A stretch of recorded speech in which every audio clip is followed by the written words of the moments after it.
there is a HAARP facility directly where the beam appears to be originating from. It's called the ISCAT Rem Fjordmoen facility. The island that everybody was seeing this thing over is the northernmost part of Norway called Tromsø. It's a little island. And they were looking southeast, and that's where they were seeing it was coming from the southeast. And this HAARP facility is directly southeast of Tromsø. So the location matches perfectly. What we're seeing is definitely not a rocket, because if you look at some of the pictures that are released on the Norwegian websites, you have 18 layers in the spiral. You also can see, if you look at the Daily Mail link, that there is a photograph of it taken in infrared, and the heat signature of the spiral is so substantial that in infrared it actually shows up very bright. Now, that's something they slipped in there. They didn't actually mention why that's important. But you have to remember, the stuff that's coming off the edge of a rocket is going to lose heat very quickly once it hits the atmosphere. You need viscosity more like motor oil or chocolate pudding to have something that could resonate enough to create waves that are 18 layers thick. It's not going to happen in the atmosphere from a regular rocket. This is not. The conventional explanation is actually laughable. But of course, the other big part of the story is that at the end, you see this black hole that shows up. The spiral turns into a black hole, which widens very substantially. There's one video in particular where you see this black hole make a very sudden, wide movement. And it's very, very obvious when you look at this that what you're seeing is some kind of projection from the ground. The problem is the infrared signature is so high in terms of the amount of heat coming off of this thing that you would literally need not kilowatts of power, but gigawatts of power in order to run something that would generate that much light and that much temperature. And of course, HAARP facility would have just the right amount of power mapped into it already to be able to use for a purpose like this. I will say that I also got an email from an insider, and all I can say is she's very knowledgeable, and she said in no uncertain terms, this is blue beam. This is exactly what it does. This is what it looks like. It's blue beam.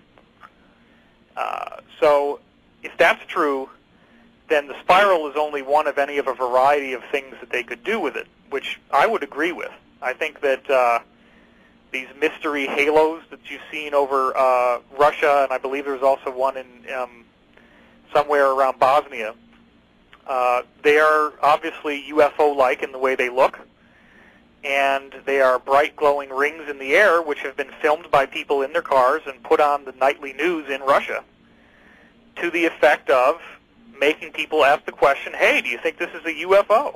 The missile story might be like a comfortable place that you can reside in for a while to kind of like keep your worldview from falling apart.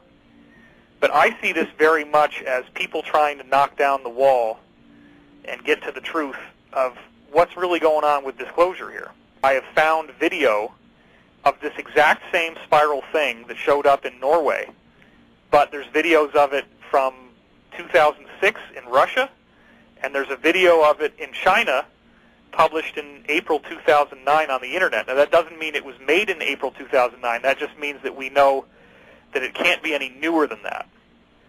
And the one from China actually spins first clockwise and then briefly counterclockwise, and then it dissipates the same as the other one. The one in Russia actually does almost exactly the same thing as we're seeing this one do over Norway. It is a spiral. You can see the same rotating thing, and it's like a beam that consolidates into the spiral. Richard Hoagland has proven that the end location of the beam is HAARP. We know that. That's now a fact.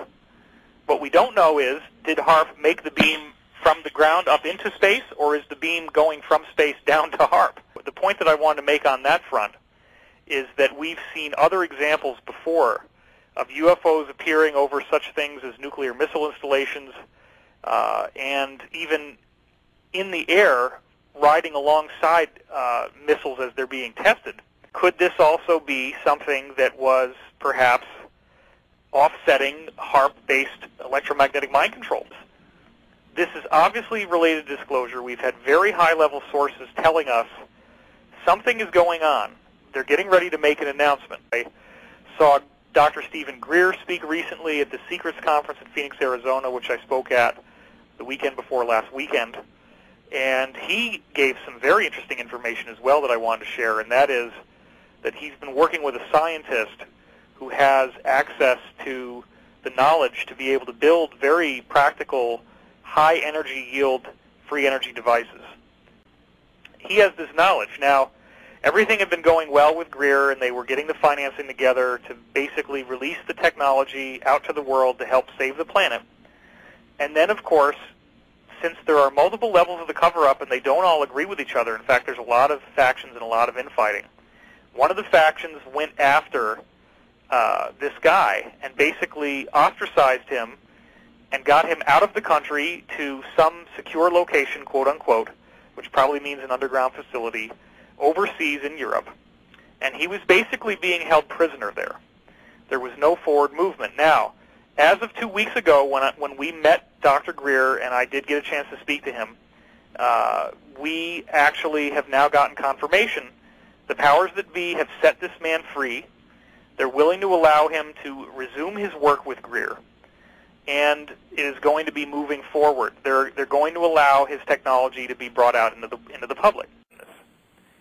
The changes that we're talking about, whatever this fourth density shift is, if you want to use channelese like from the Law of One, or if you want to call it ascension to use a Christian term that I often have used, or if you want to go more scientific and say that it's like this galactic energy wave that's coming in that seems to be transforming DNA and molecular biology in very fundamental ways that you can measure in the fossil record, these 26 and 62 million year cycles in which all the life on Earth basically gets a rewrite and seems to upgrade quite spontaneously.